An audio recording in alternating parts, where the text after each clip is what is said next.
Pô, cara, boa pergunta, né? Realmente é o que choca, às vezes, quem começa a ler o livro. Tem gente que ama e tem gente que fala, não quero. Né? Então, as pessoas amam ou odeiam, né? De onde que veio isso? Eu escrevi o do Meu Milhão e, poxa, agora que você também é o autor e super best-seller, seu livro tá bombando, todo mundo só fala bem do seu livro quando eu falo. Eu percebi que o livro que eu escrevi antes, né, a obra o do Meu Milhão, ele foi o livro mais vendido do Brasil em 2019... 2020, 2021, em 2022 foi um dos 3 livros mais vendidos do Brasil, então ele vendeu muito. Ele vendeu quase 4 milhões de cópias até agora. Só que mesmo sendo um livro super bem sucedido, eu fiquei imaginando, cara, será que daqui a 100 anos esse livro vai continuar sendo lido? Talvez não. Porque talvez ele seja um livro datado, independe da qualidade dele. Então eu queria escrever um livro que pudesse ser uma espécie de legado, que fosse lido não daqui a 1 ano, daqui a 10 anos, mas que se alguém pegar esse livro daqui a 100 anos, ele é um livro que vai ser atemporal. Então eu queria escrever algo que fosse passado de gerações em gerações, que não envelhecesse, né, e que pudesse ser lido por qualquer faixa etária nos próximos anos. Então eu quis fazer uma obra desse porte, o que é um grande desafio, porque falar sobre o nosso conhecimento, pô, depois de viver o mercado financeiro, não é tão complexo assim. Uhum. Você senta, começa a escrever e fala como investir, como cuidar das suas finanças, etc. Mas se pegar tudo isso e deixar isso legal e colocar uma história envolvente por trás disso, esse é o grande desafio, ainda mais para alguém que talvez nunca tenha escrito antes uma história como essas. Uhum. Então, foi um trabalho hercúleo, muitas conversas, toneladas de horas, conversando, pensando, refletindo, brainstormando, testando. E é engraçado que, diferente de um livro de conteúdo técnico apenas, quando você escreve uma história e você decide mudar alguma coisa no livro ali na frente, cara, você precisa mudar uma série de acontecimentos para chegar até lá. Que tem o enredo todo. Né? Exatamente. Então tem uma hora que tem um relógio. Cara, não era um relógio. Então, assim, como agora era um relógio, isso aqui fez parte da trama, nossa, você precisa voltar a história e você mexe em um acontecimento. Só que aí é meio que o efeito borboleta, porque se você mexe naquilo, outro personagem muda aquela motivação, então você precisa fazer a história inteira se encaixar. O que foi um grande desafio. Não, aposto que sim. O Asimov, o Isaac Asimov, que é um autor que eu gosto bastante, escreveu ficção científica e era um cara que ele estava sempre pesquisando sobre os rumos da ciência, né? Para poder escrever uma ficção mais embasada naquilo que ele via como futuro. Ele falava, cara, você me dá um prazo para escrever um livro técnico, eu vou cumprir esse prazo. Agora, para escrever uma obra de ficção, você tem que ter primeiro a parte técnica e depois, por trás dela, criar um enredo. É muito mais complexo. E depois tem que ter imaginação, toda é muito a mais parte complexo. que vai além, né? Que você precisa... Agora, o grande desafio é o seguinte, você escrever uma história envolvente é só um entretenimento. Agora, o objetivo do livro não é esse. O objetivo do livro é ensinar, de fato, as pessoas a comprarem o tempo. Né? E dentro da definição, que é o tempo aqui dentro do livro. Então, a pessoa precisa sair do livro com a sensação de que ela evoluiu, de que ela cresceu, de que ela talvez esteja um pouquinho mais próxima do grande objetivo dela. Né? Então, a pessoa precisa sair do livro com isso, com o entretenimento que vai acompanhá-la ao longo da leitura, mas ao mesmo tempo terminando a leitura como alguém muito mais sábio, próspero e rico, até financeiramente. Né? Então, esse é o grande desafio do livro, unir essas duas coisas. E... você se imagina como personagem do livro? Eu não quero dar muito spoiler, né? Mas no livro... Mas eu acho que a gente vai ter que dar um pouco, né? Vai ter que dar um pouco. No livro você tem o personagem principal, que inclusive eu nem sei se o nome dele é falado. Acho que não, né? Não é mencionado o nome dele. O nome dele não é mencionado.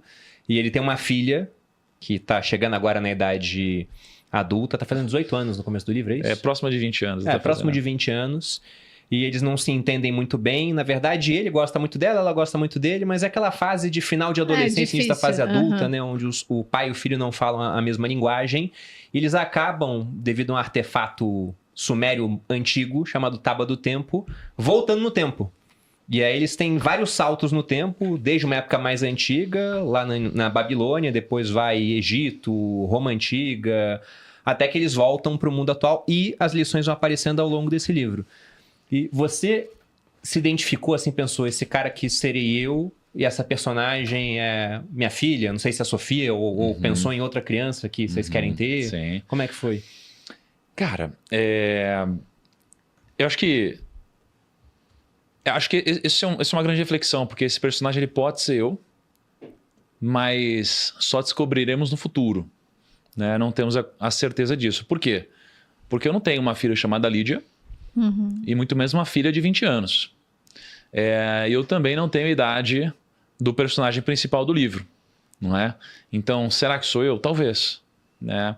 Esse personagem, ele vai gerar muita identificação com quem está lendo o livro, né? Porque quando a gente escreveu essa história, a gente pegou um conflito do dia a dia. Ou seja, a gente colocou a vida de um empresário super bem-sucedido, que é o homem que comprou o tempo, ele é descrito, né, como o homem que comprou o tempo, e é uma pessoa extremamente rica, bem-sucedida, que domina ferramentas sobre negócios, investimentos, finanças, e ele tem uma filha.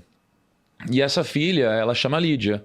E a Lídia é a filha de alguém com estereótipo de muito rico, mas que não admira essa riqueza, esse sucesso profissional. Na verdade, alguém que talvez tenha pego até alguma espécie de ranço desse estereótipo, onde ela mesma não deseja ser rica, onde ela mesma acha que isso é ruim. Onde ela, numa determinada conversa no escritório do pai, ela diz para o pai que a única liberdade que o dinheiro do pai comprou foi a liberdade de não precisar ficar com ela da infância, por exemplo. Nossa. Né? Então você começa um conflito muito grande, onde ela abomina tudo isso que o pai conquistou, não quer aprender sobre isso, não quer se aproximar disso, inclusive foge desse mundo um pouco mais material e decide ir para o mundo artístico, onde ela decide, ela quer trabalhar com arte, quer virar uma artista plástica, etc. E o pai, por outro lado, olha para isso e entende como uma grande perda de tempo, que loucura, que absurdo. Então esse conflito, ele é um conflito que muitas vezes os pais e filhos têm. Onde o pai tem uma grande verdade, ou a mãe tem uma grande verdade, e o filho ele quer exatamente o oposto disso, né? E a gente que convive com pessoas com mais dinheiro, né? Hoje em dia, a gente vê isso acontecendo muito, né? Então, a gente fica imaginando como não reproduzir algo parecido. Eu pensei nisso no livro. Como não... Era a Maria Teresa reclamando no futuro que eu não passei tempo com ela.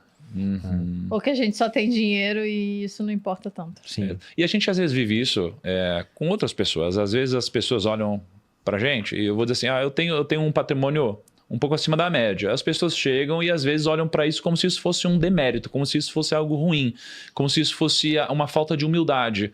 Então essa relação que a gente vê de uma forma mais ampla, a gente também vê no microcosmo familiar. E aí no enredo da história, no aniversário da Lídia, o pai dá um presente para ela. Que é um artefato sumério, chamado de Tábua do Tempo. E um artefato sumério ele é encaixado na história não como um acaso.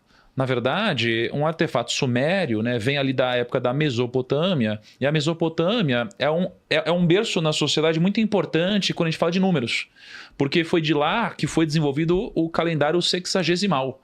Então o conceito de 24 horas no dia, o conceito de 60 minutos numa hora foi criado por eles.